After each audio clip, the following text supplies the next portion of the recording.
안녕하세요. 수프리 짬뽕 알뜰 세트입니다. 얼마 전 지하철 5호선 방화 사건이 있었는데요. 그런데 그 방화범이 악질인 이유라는 게시글이 떠돌아다녔는데, 우선적으로 객차가 마포역을 향해 여의나루 역을 막 출발해서 빠져나왔을 때 객차 8칸 중 4번째에서 불이 시작됐다고 합니다. 양쪽으로 번지게 해서 앞뒤로 희생자가 많이 나올 수 있게 정가운데를 고른 건데요. 게다가 방화가 시작된 지점은 바로 이렇게 한강 밑을 지나는 터널로 소방차나 인력, 장비가 진입하기 쉽지 않은 터널 안이었던 것으로 드러납니다. 다른 선로라면 중간중간 환풍 시설이 있어서 연기가 바로 빠질 수 있지만 연기도 나올 수 없고, 아마 생존자들이 뛰어나오다가 연기에 질식할 수도 있었던 것인데요. 다행히 객차마다 비치된 소화기로 승객들과 기관사가 합세해서 불을 껐다고 하는데, 운전을 맡은 열차마다 배치된 기관사가 한 명임에도 기관사가 불난 지점까지 올 수 있었던 것은 승객들이 탈출을 위해 문을 비상 개방할 경우 열차가 비상제동하게 장치되어 있기 때문이라고 합니다. 그리고 2003년 대구 참사 이후 모든 내장재를 불연성으로 교체했기에 대참사를 막을 수 있었는데요. 게다가 식당에서 LPG 가스에 가스밸브 열고 불 붙이고 쓰는 라이터를 써서 본인 손은 안 데이려고 했다네요. 게다가 본인도 피해자인 척 들것에 실려 나오다 경찰의 덜미를 잡힌 것이라고 하는데요. 정말 악질 중에 악질이 아닌가 하는 생각이 듭니다. 이번엔 이렇게 6월에도 쏟아졌던 빌런들을 모아봤습니다. 그럼 한번 볼까요? 첫 번째는 아내의 유품에서 발견된 것들입니다. 보배드림에 얼마 전 올라왔던 글인데요. 이렇게 생긴 란제리와 이렇게 생긴 속옷, 이런 쫄쫄이 옷은 물론 여러가지 속옷들이 다량 발견되었다고 합니다. 문제는 남편은 한 번도 이런 옷을 입은 아내의 모습을 본 적이 없었다는 점인데요. 아내는 5월 8일 동해안에서 발견됐고 자살인지 타살인지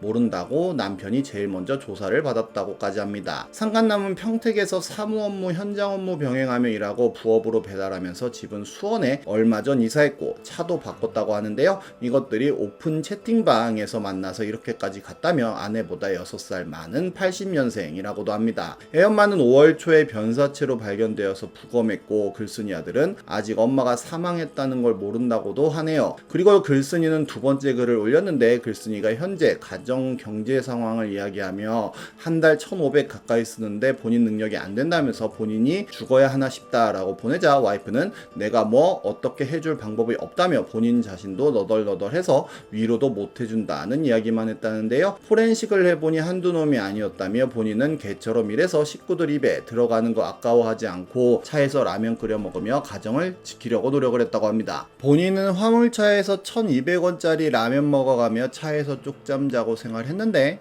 와이프란 여자는 매일 스벅에서 커피랑 브런치 먹으며 스트레스 푼다고 그런 생활을 했다고 하네요. 그리고 상간남들에게는 순차적으로 금융치료에 들어갈 거라며 한 번에 처리하면 합산해서 개개인에게 나눠 지급 처리한다고 해서 한 놈 한 놈 처리되는 대로 금융치료 들어갈 거라고 한다고 합니다. 모든 사람들한테 모조리 잘 받아오면 좋겠습니다. 다음은 남탕 여탕 거꾸로 붙인 빌런입니다. JTBC에서 나왔던 뉴스인데요. 인천에 사는 신혼부부가 심야 근무를 마치고 이 사우나를 찾아가서는 부부가 각자 층에서 내린 뒤 목욕탕으로 들어갔는데, 잠시 뒤 씻고 나온 아내가 실오라기 하나 걸치지 않은 채로 옷을 입은 남성을 마주쳤다고 합니다. 황급히 몸을 숨기고 사우나 측에 자초지종을 물어보니 3층은 남탕이란 황당한 답변이 돌아왔다는데요. 엘리베이터 CCTV엔 4시간 전쯤 의문의 남성 무리가 여탕과 남탕 스티커를 바꿔 붙이는 모습이 포착됐다고 하네요. 그들은 이렇게 바꿔치기를 하면서 낄낄대며 웃었다고도 하는데요. 당일 112 신고를 접수한 경찰은 업무방해죄로 사건을 조사 중이라고 하는데, 모두 벗은 채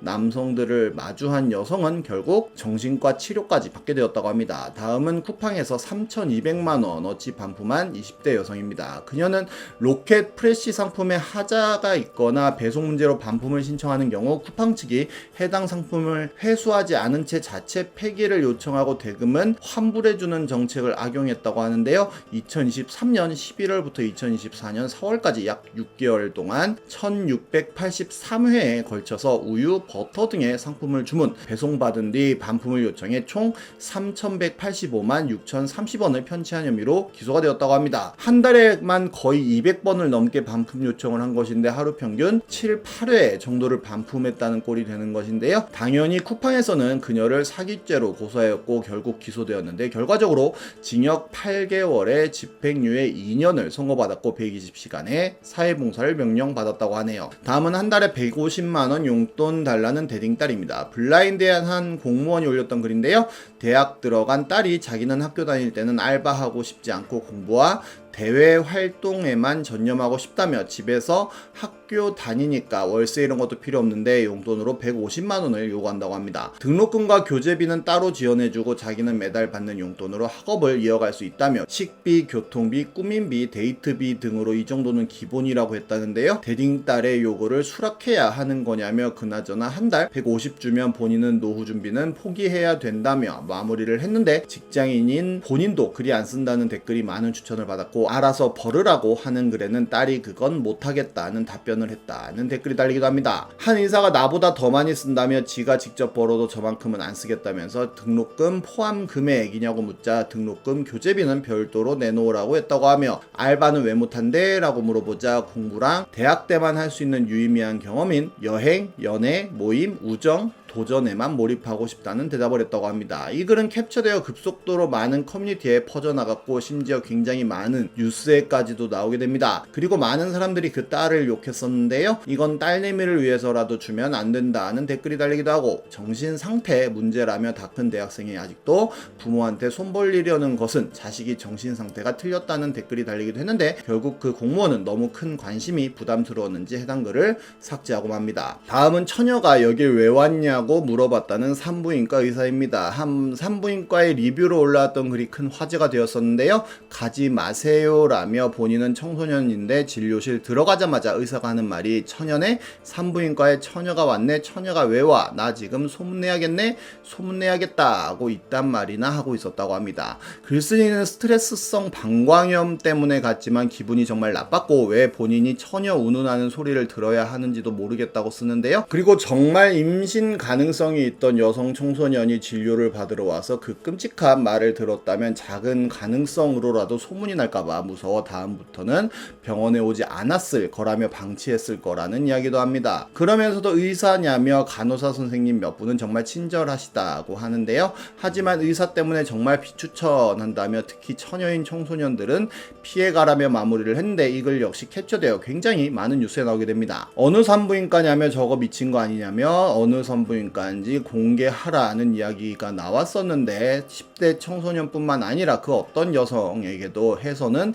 안 될 이야기를 산부인과 의사라는 사람이 한 것 같네요. 다음은 카드 결제하고 현금 영수증 해달라고 하는 손님입니다. 아프니까 사장이다에 올라왔던 글인데요. 아이스 아메리카노 한 잔 2,500원 신용카드 결제 후 손님이 현금 영수증을 해달라고 했다고 합니다. 현금으로 계산하셔야 현금 영수증 발행이 가능하다고 했는데 현금 영수증 발행 거부하냐며 경찰을 부르겠다며 나갔다고 하는데요. 장사가 안 돼서 헛것이 들렸나 라며 마무리를 했는데 이 역시 캡처되어 굉장히 많은 커뮤니티뿐만 아니라 뉴스를 강타합니다. 그런 사람들이 의외로 많다며 체크카드로 결제해 놓고는 현금 영수증 끊어달라는 사람들도 있고 법인 통장으로 현금 입금해야 한다니까 지금 현금이 없으니 해달라고 우기는 손님도 있다고 합니다. 다음은 담배 훈계에 화났다는 이유로 교무실과 복도에 소화기를 난사한 학생입니다. 6월 9일 오전 9시쯤 파주시 와동동의 한 중학교 2학년 교실이 있는 복도에서 한 학생이 소화기를 분사한 뒤 달아났다가 경찰에 붙잡혀 조사를 받았다고 합니다. 이 사고로 인해 학생들이 운동장으로 대피하는 소동이 벌어졌고 학교 측은 복도에 퍼진 분말로 인해 정상적인 수업이 어렵다고 판단해 2학년 학생들을 조기 귀가 조처했다고 합니다. 심지어 그 학생은 오후 1시에도 같은 학교 교무실에 소화기를 분사했던 것으로 파악했다고도 하는데요. 경찰 조사에서 그 학생은 선생님이 담배 피우지 말라고 훈계에 화가 나 소화기를 뿌렸다는 취지로 진술했다고 합니다. 중학교 때 담배 피다가 걸렸는데 화가 난다고 소화기를 난사하는 금쪽이들이 전국 각 지역에 한두 명씩 있으니 생각하지도 못한 범죄들이 계속 발생할 수밖에 없다는 댓글이 달렸고 가장 확실한 치료법은 체육쌤한테 직접 쳐맞는 거라고 하는데 맞는 말인 것 같기도 합니다. 다음은 렌터카에 소총 둔 채 반납한 군인입니다. 10일 군 당국에 따르면 대구 경북 소재 육군 모 부대의 한 부사관은 지난 6일 신병 교육대를 막 수료한 신병을 렌터카를 이용해 부대로 인솔했다고 하는데요. 신병은 새로 지급받은 K2 소총을 휴대하고 있었는데 새 주둔지에 도착해서는